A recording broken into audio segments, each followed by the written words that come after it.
bakunzi bahora Kanani TV n'umunezero kandi gusubira guhura namwe ngo tuganire ijambo ry'Imana kuko baratubigenza reka tubande twishire mu biganza by'uhoraho imbere ko dutangura kuganira.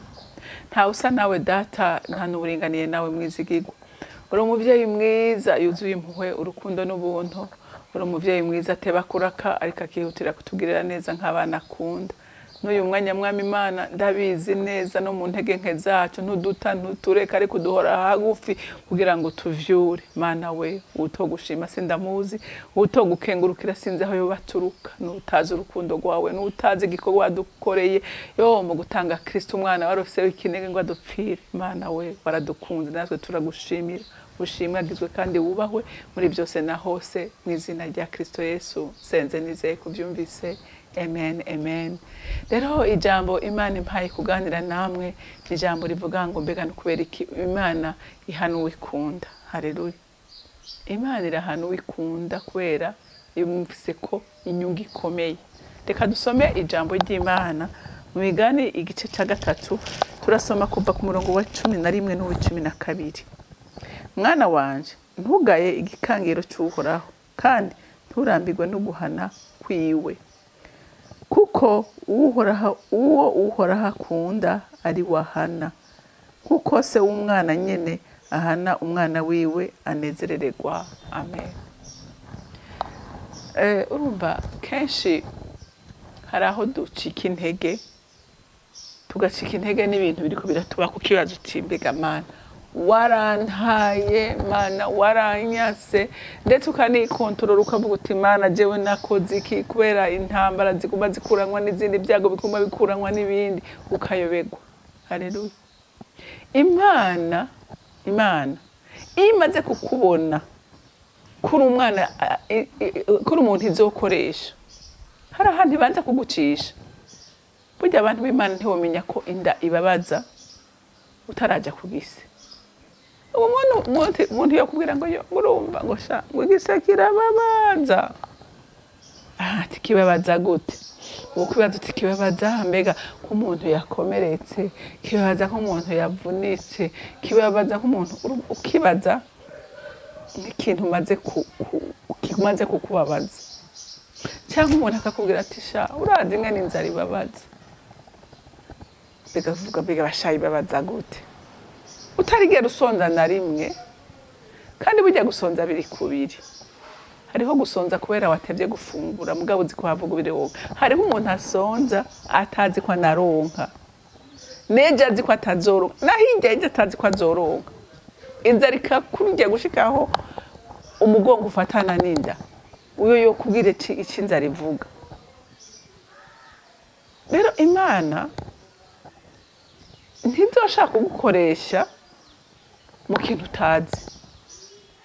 Eka ntishaka none wewe umva womenya ingene usigura ico kintu tigeze ukibamwo gute. Ariko ikintu wabayemo kikakubabaza uravuga uti aha hantu ndahazi kandi ugakompatisa. Kenshi muze murabe umuntu yagwaye cyane aragira impuhwe z'abantu bagwaye.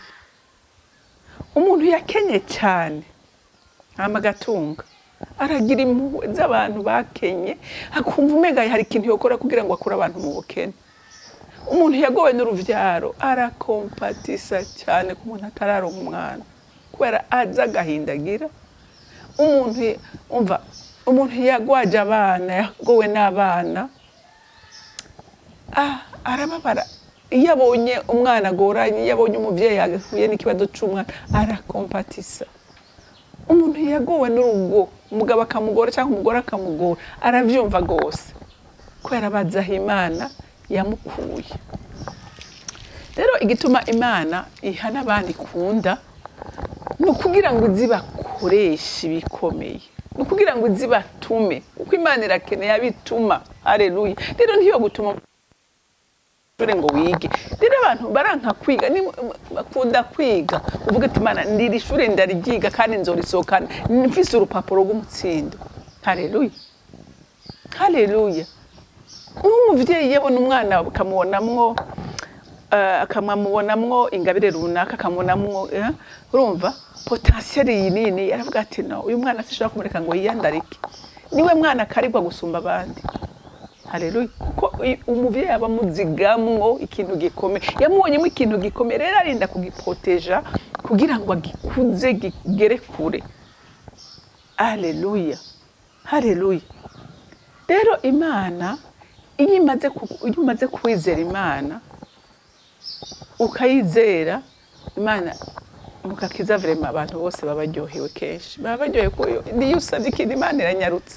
Urana umubebe kuryo umubebe abwira ati mama urumva nyina urumva ata kurondera amata yiruka kuko umwana yumva ko akeneye amata. Imana c'est la même chose. Umuntu agikizwe yo ubuzima bwa buryoshe, Imana irahamagarika kwitaba ibiri hafi cyane gose, irakumva nibitangaza ku bindi, kumva Imana ibiri kwirakwatira. Hanyuma iri kurakura iravuga ati no uyu muntu rero reka ndamukure ku mata, reka ndamushire ku bintu bikomeye gatoya. Ugatangura gusenga kumva ati ya Mana yagiye ko ntariko ndayumva, ko ntariko ndayibona, ko itanyishura. Igihe rero wewe wamaze kumenya ingene Imana ikora ukavuga ati no ndashindiriye gushika Imana inyishuye. Imana irasubira igahushura kandi ikavuga ati no ureka naho kwika kirenganye kandi amwongere, ikakuzanira wa runtu umva rumeze nk'umusozi. Ukavuga uti hariho abaca bacika intege, hariho abashaka kuca bacika intege, ariko akawundi akavuga ati no naha ndakomeza jewe ndaza aho ngomba kugera. Aho Imana iragucisha mu kare yuva ikugira ingabe izoja kugwana urugambe udafise ubwoba, udatinya umwanzi, uvuga ngo uko bisa kose uko bimeze kose intambara duhura nayo ndakomeza. Haleluya. Ntusubire inyuma.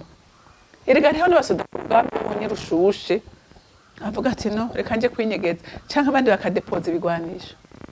Hariho n'abakristo bameze gutyo ku rugamba bakadepoza, ariko n'uwundi avuga ngo ndagwa ku rugamba. Haleluya. Ndakomeza ndabandanya.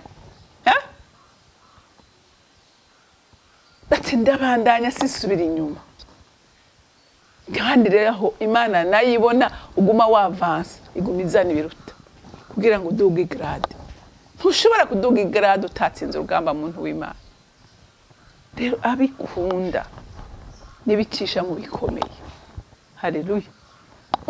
N'umuvyeyi ahana umwana abona afise ingabire muri we, akavuga ati ingabire ndikandayivome kandi ayirinde, niba kubitwa inkoni nyinshi, niba tumwa kenshi, kubera ari umwana afise ingabire, ari umwana w'umutima, ari umwana yumvira, ari umwana sagomba guhingura mu muntu akomeye. Haleluya. Haleluya. Mu mwana wanye ntugaye igikangiro cy'uhoraho kandi nturambigwe no guhana kwiwe. Wumvise nturambigwe mucika intege. Imana ntiyanka umuntu n'umwe. Imana twese iradukunda twese, ariko abana bayinogera nabo ibacisha mu bikomeye kuko nabo bazokoresha ibikomeye ejo. Haleluya. Ubu baza abakozi b'Imana bakomeye bakoresha ibikomeye mw'isi, bokubwira aho waciye wotangara. Na Yesu kugira ngo aronke izina risumba yandi mazina yose hari aho yaciye, hari ibyo yaciyemo, hari igikombe yanywereyeko, hari igikombe yanywereyeko giteye ubwoba. Hari inzara yamuriye, hari imisozi yagenze, hari ibitero yahuye nabyo byo kumwica, ariko agakomeza. Haleluya. Natwe nk'abana b'Imana dukomeze ntidutinye. Imana iragomba kuduhingura. Haleluya. Imana iragomba kuraba urukundo tuyikunda. Hari abakunda ibiri mu kiganza c'uhoraho muga ntibakunda Imana. Haleluya. Ibyo gucishamo byose uravuga ngo Mana ndakomeza nta kimpagarika. Haleluya. Abo nibo Imana ishaka. Ni kigushakamo kuko iragukeneye. Ntizogutuma rero uri kaporali. Irashaka gutuma abagenerali. Haleluya. Irashaka gutuma ingabo zikomeye zidatinya urugamba. Haleluya. Haleluya. Iragomba gutuma ingabo zikomeye. zidatinya umwansi.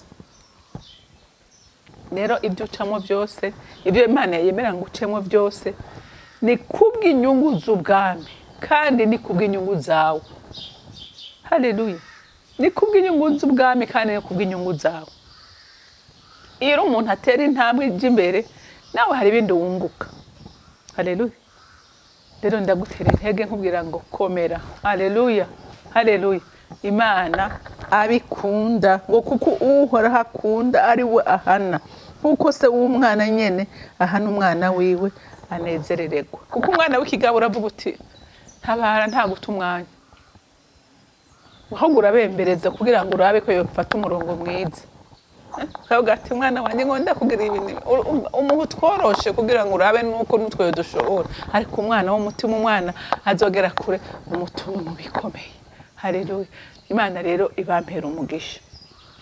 Mana yanje mwami Imana, sindambirwa kugushima no kugushimagiza kuko nzi neza mukunzi mwiza ko atana ari mwogerageresha ikigaragazo kirenga yo kwizera kwacu. Ndasenga nisengera sengera na bene data bose mwami, bakomere bakomezwe n'ijambo ryawe, kuko umwana ukunda ni ucisha mu bikomeye kugira ngo umuhindure inga bikomeye uzotuma mu bikomeye. Ndagushimiye kandi ndakuninahaje, icyubahiro cyose kibi cyawe mu izina rya Kristo Yesu senze nizeye kubyumvise. Amen, amen. Mwarahezagiwe, mugira umunsi mwiza.